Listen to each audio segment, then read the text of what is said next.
Now, there's a few different ways in which we look at the body. We have parts. So, here's your knee joint or your shoulder or whatever your part may be. Then we have patterns. So, patterns of movement. And then we have performance. So, performance is how we use those parts and how those parts are patterned to create a movement. And usually, where pain lives is in your patterns.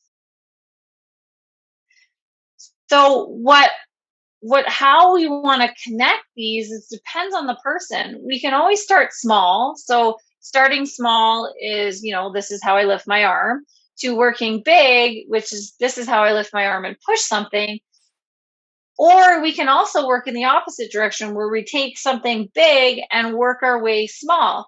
Now, depending on that person and how they become aware in their body will depend on how we approach bringing better patterns to your body. Now, I kind of look at people in 4 categories. You're a feeler and a non-feeler, right? And really that has to do with how connected are you to your body? Like, how aware are you? And then you're either a non-participator or a participator. So what that means is you'll do your homework. So why this is important is if you're a non-feeler, there's going to be a process to become a feeler. If you're a non-participator, what is the reason behind that? So a lot of people don't want to participate because they've been doing the same thing forever and they're not getting anywhere. What you'll notice is when you start to feel better and move better, your participation comes along for the ride.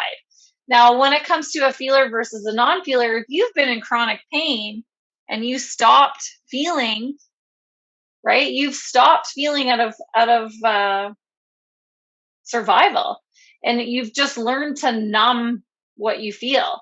So there's a bit of a process to get that. So if I was, this is where we kind of look at whether we go big to small or small to big, is if you're a non-feeler and I'm asking you to feel all these little details, you're not really going to like that. So what we can do is trick you into doing things, peel back some of the layers of your dysfunction or compensations to be able to feel and then appreciate the little things.